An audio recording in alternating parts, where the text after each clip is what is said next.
வெறும் 2 பொருள் போதும் சிம்பிளான ஈஸியான 5 நிமிஷத்தில் பண்ணக்கூடிய ஸ்வீட் ரெசிபி. எப்போவுமே ஸ்வீட்னா ஐயோ ரொம்ப டைம் எடுக்குமோ அப்படிங்கிற நினைப்பு தான் இருக்கும். ஆனால் இந்த ஸ்வீட் அப்படி இல்லைங்க, ரொம்ப சிம்பிளாக பண்ணலாம். வெறும் 5 மினிட்ஸ்லேயே. அதுவும் இல்லாமல் இன்றைக்கி விமன்ஸ் டே ஸ்பெஷல், அதனால தான் special sweet recipe for my சிங்க பெண்கள். ரொம்ப சுலபமாக பண்ணிடலாம். 2 பொருளை 5 நிமிஷம் மறக்காமல் ட்ரை பண்ணி பாருங்கள். இந்த ஸ்வீட் ரெசிபி பண்ணுறதுக்கு ஒரு அடிகனமான பேனோ கடாயோ எடுத்துக்கணும். இதில் நான் ஒரே ஒரு கப் கடலை மாவு எடுத்திருக்கேன். கடலை மாவு நல்லா நைஸாக இருக்கணும், நல்லா ஜல்லிச்சு தான் சேர்த்தணும், இல்லைனா கப்பி கப்பியாக இருக்கும். நல்ல லோ ஃப்ளேமில் வச்சு ஃப்ரை பண்ணணும். நம்ம வறுக்கவே அதோட மனம் ரொம்ப சூப்பராக இருக்குங்க. இந்த மாதிரி ரெசிபிஸ் எல்லாம் பண்ணும்போது லோ ஃப்ளேமில் வச்சு பண்ணிங்கன்னா அடி பிடிக்காமல் சூப்பராக நல்ல வாசனையாக இருக்கும். நம்ம கை விட்டுட்டோம் அப்படின்னா அங்கங்கே கருப்பு தட்டிடும். நான் நல்ல சுத்தமான வெல்லம் எடுத்திருக்கேன். கல் மண் இல்லாத வெல்லமாக எடுத்துக்கணும். இதை நல்லா இடித்து சேர்த்தும் போது மெல்ட் ஆகிறதுக்கு ரொம்ப ஈஸியாக இருக்கும். ஒரு கல்லில் போட்டு 1க்கு 2 இடித்து அதுக்கப்புறம் நம்ம அந்த கடலை மாவு கூட சேர்த்தணும். நம்ம கடலை மாவு கூட சேர்த்தும் போது 1 நிமிஷம் கேஸை ஆஃப் பண்ணிவிட்டு நம்ம வெல்லத்தை போட்டுட்டு அதுக்கப்புறம் கேஸ் ஆன் பண்ணணும், இல்லைனா தீஞ்சு போயிடும். எதில் நம்ம கடலை மாவு அளந்தோமோ அதே கப்பில் ஒரு 3/4 பங்குக்கு வெல்லம் சேர்த்திக்கணும். வெல்லம் நல்லா சுத்தமாக இருக்கணும். கல் மண் இருந்தால் சாப்பிடும்போது அது டிஸ்டர்பன்ஸாக இருக்கும். வெல்லத்தை லோ ஃப்ளேமில் வச்சு அப்படியே கடலை மாவு கூட நல்லா மிக்ஸ் பண்ணி விட்டுணும். ரெண்டுமே ஈக்குவலாக மேட்ச் ஆனதுக்கப்புறம் 1 கப் பால் ஏடோடு சேர்த்திருக்கேன். இதை நல்லா அப்படியே கைவிடாமல் கிளறி விட்டுக்கிட்டே இருக்கணும். கட்டி தட்டாமல் கிளறணும். இந்த ஸ்வீட்டுக்கு மெயினான ஒரு கதையே கட்டி தட்டக்கூடாது. நான் கிளறவே கொஞ்சம் கொஞ்சம் கீ ஆட் பண்ணுறேன். கீ ஆட் பண்ணும்போது அதோட ஸ்மெல்லும் டேஸ்ட்டும் செம்மையாக இருக்கும். ட்ரை பண்ணி பாருங்கள். இது அன்சால்டட் பட்டர். இந்த அன்சால்டட் பட்டர் நம்ம போடும்போது இந்த ரெசிபியோட ரெண்டும் மேட்ச் ஆனால் பால்கோவா மாதிரியே இருக்குங்க. ரொம்ப சூப்பராக இருக்கும். இந்த பால்கோவா நான் 100 கிராம்ஸ் எடுத்திருக்கேன். இதை ஒரு சாப்பரோ இல்லை மிக்சர்லேயோ போட்டு நல்லா தண்ணி ஊற்றக்கூடாது, அப்படியே சாப் பண்ணிக்கணும். அப்படி நம்ம பண்ணும்போது இது 1க்கு 2 திரிஞ்சு வரும். அதுதாங்க டேஸ்ட்டே. நம்ம ஹீட்டோட இந்த கோவாவையும் போட்டு மிக்ஸ் பண்ணும்போது 1க்கு 1 ஈக்குவலாக மேட்ச் ஆகிடும். நம்ம சாப் மட்டும் பண்ணி போட்டால் போதும், இல்லைனா கத்தியில் பொடுசாக நம்ம கட் பண்ணி அதுக்கப்புறம் கூட சேர்த்தலாம். சாப்பர் எனக்கு கொஞ்சம் ஈஸியான வழியாக இருந்ததுனால நான் சாப்பரை சாய்ஸ் பண்ணியிருக்கேன். இப்போ பாருங்கள், நல்லா அப்படியே கிரேட்டடாக வந்திருக்கு. இந்த பதத்தில் இருந்தால் நமக்கு கலக்க பிடிக்க ஈஸியாக இருக்கும். அதுக்காக தான் நான் இந்த மெத்தட் சாய்ஸ் பண்ணியிருக்கேன். இது ரெண்டையுமே நல்ல லோ ஃப்ளேமில் வச்சு மிக்ஸ் பண்ணணும். கட்டி இல்லாமல் எல்லாமே ஈவனாக எல்லா பக்கமுமே சேர்ந்து மிக்ஸ் பண்ணுற மாதிரி இருக்கணும். இது ரொம்ப டேஸ்டியாக இருக்குங்க. குழந்தைங்களாம் ரொம்ப விரும்பி சாப்பிடுவாங்க. பால்கோவோட டேஸ்ட் அப்படியே இருக்கும். இதில் நம்ம கடலை மாவு சேர்த்தி இருக்கிறனால கடலை மாவு பச்சை வாசனை போகிற வரைக்கும் வறுத்துக்கணும். அதை மட்டும் மிஸ் பண்ணிடவே கூடாது.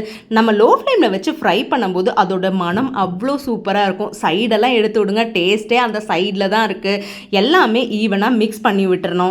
கோவாவும் கடலை மாவும் ஒன்றோடு ஒன்று கட்டி தட்டாமல் ஈவனாக எல்லா பக்கமுமே டச் ஆகி அது நல்லா சப்பாத்தி மாவு பதத்துக்கு வரணும். அது வரைக்கும் நம்ம கிண்டிக்கிட்டே இருக்கணும். இல்லைனா கோவா அங்கங்கே திட்டாக நிற்கும். கடலை மாவை மட்டும் நல்லா பச்சை வாசனை போகிற வரைக்கும் ஃப்ரை பண்ணணும். கீ முற்றிலும் ஆப்ஷனல் தாங்க. கீ சேர்த்துனா டேஸ்ட் நல்லாயிருக்கும். அதனால தான் நான் கீ சேர்த்திருக்கேன். இப்போ பாருங்கள், 80% ஃபுல்லாமே நம்ம கிளறியாச்சு. ரொம்ப சிம்பிளாக 5 நிமிஷத்தில் செஞ்சிடலாம்.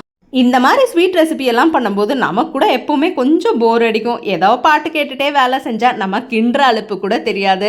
எங்கள் வீட்டில் எப்போவுமே எஃப்எம் கத்திக்கிட்டே இருக்கும். அது கூட நமக்கு ஒரு எனர்ஜி தான். எப்போவுமே ஒரு விமனாக நம்ம எத்தனையோ வேலை செய்வோம். நம்ம அலுப்பு தட்டாமல் வேலை செய்கிறோன்னா நமக்கு பிடிச்ச மாதிரி வேலைங்களை நம்ம இஷ்டம் போல் நம்ம பண்ணாதான் நமக்கும் அந்த வேலை சாட்டிஸ்ஃபையிங்காக இருக்கும். நம்ம கிளறும் போதே அது நல்ல சப்பாத்தி மாவு பதத்துக்கு வந்துருச்சு பாருங்க. இப்போது நல்ல மாவு ஈவனாக வெந்துருச்சு. கோவாவும் கடலை மாவும் நல்லா ஈக்குவலாக மிக்ஸ் ஆகிடுச்சு. இந்த ஸ்வீட்டை 3 நாள் வரைக்கும் வெளியில் வைக்கலாம். ஃப்ரிட்ஜில் வைக்கிறீங்க அப்படின்னா 10 நாள் ஆனாலும் கெடாது. ரொம்ப டேஸ்டியாக நம்ம எப்படி வைக்கிறோமோ அதே ஃப்ரேக்ரன்ஸில் இருக்கும். இது நான் 2 நாளைக்கு முன்னாடி செஞ்ச ஸ்வீட்டு. ஆனால் இது டேஸ்ட்டு சூப்பராக இருந்ததுங்க. இது சூட்டோட சூடாக நம்ம போடக்கூடாது. ஒரு பிளேட்டில் நல்ல கீ அப்ளை பண்ணிவிட்டு அதுக்கப்புறம் ஈவனாக ஸ்ப்ரெட் பண்ணிக்கணும். அடியில் கீ சேர்த்தும் போது டேஸ்ட்டும் நல்லாயிருக்கும். அடியிலெல்லாம் ஒட்டாமல் நம்ம கட் பண்ணால் அப்படியே அழகாக ஸ்லைஸாக வரும். அதுக்காக தான் இந்த கீ ஆப்ஷனே. அதுக்குள்ளே மாவும் கொஞ்சம் ஆறிக்கும். நான் மாவுன்னு சொன்னது இதுதான். இது இப்போ ஸ்வீட்டாக கன்வெர்ட் ஆகிருக்கு. ரொம்ப டேஸ்டியாக இருக்கும் பாருங்கள். ஒரு தடவை நீங்கள் செஞ்சீங்கன்னா கண்டிப்பாக திரும்ப திரும்ப செஞ்சு கொடுப்பீங்க. 90% ஆறுனதுக்கப்புறம் கை பொறுக்கிற சூடு வந்ததுக்கப்புறம் தான் பிளேட்டில் ட்ரான்ஸ்ஃபர் பண்ணணும். அப்படி இல்லைன்னா அங்கங்கே சூடு பிடிச்சிக்கும். நம்ம ஸ்டோர் பண்ணுறக்கும் நமக்கு ரொம்ப கஷ்டமாக இருக்கும். இப்படி நம்ம பண்ணும்போது நம்ம ஸ்டோர் பண்ணுறக்கும் ஈஸியாக இருக்கும். இப்போ நம்ம அப்படியே ஒரு பிளேட்டில் மாற்றிட்டு அதை ஈவனாக எல்லா பக்கமுமே அமுத்தி விடணும். அப்போ தான் நம்ம ஸ்லைஸ் போடுறதுக்கு ரொம்ப ஈஸியாக இருக்கும். இந்த சில்வர் ஷீட் ஆப்ஷனல் தான். இது ஜஸ்ட் ஒரு டெக்கரேட்டிவ் பர்பஸ்க்காக தான் செஞ்சுருக்கேன். ஏன்னா குழந்தைங்களுக்கு கண்ணுக்கு முன்னாடி அழகாக இருந்தால் தான் அவங்க ரொம்ப அட்ராக்டிவாகி சாப்பிடுவாங்க. ஹெல்த்தியாக இருக்கட்டும்ங்கிறக்காக நான் கொஞ்சம் நட்ஸும் அப்படியே துருவி போட்டிருக்கேன். இந்த மிஷினை நான் அமேசான்லேருந்து வாங்கினேன். ரொம்ப சீப்புங்க. 110 ருபீஸுக்கு தான் வாங்கினேன். அமேசானில் சர்ச் பண்ணி பாருங்கள். அவ்வளோ டேஸ்டியாக சூப்பராக துருவி கொடுத்துரும். இது என்னோட ஒன் ஆஃப் மை ஃபேவரட் ப்ராடக்ட்னே சொல்லலாம். இப்போ பாருங்கள், சூப்பரான ரெசிபி தயாராகிடுச்சு. வாயில் வச்சதும் கரையக்கூடிய 5 minutes ஸ்வீட் ரெசிபி. இது விமென்ஸ்க்காக ஸ்பெஷலாக இன்னைக்கு பண்ணியிருக்கேன். இந்த வீடியோவும் டெடிகேஷன் நம்ம விமென்ஸ்க்காக. இது கட் பண்ணும்போதே அவ்வளோ சூப்பராக அந்த கீ ஸ்மெல் எல்லாம் உள்ளே இறங்கியிருக்குங்க. ட்ரை பண்ணி பார்த்துட்டு ரெசிபி எப்படி இருந்ததுன்னு கமெண்ட்டில் சொல்லுங்கள். இந்த மாதிரி மோர் வீடியோஸ்க்கு நம்ம சேனலை சப்ஸ்கிரைப் பண்ணி வச்சுக்கோங்க. இந்த வீடியோ உங்களுக்கு பிடிச்சிருந்தா லைக் பண்ணி ஃப்ரெண்ட்ஸ் அண்ட் ஃபேமிலி கூட ஷேர் பண்ணிக்கோங்க. தேங்க்ஸ் ஃபார் வாட்சிங்.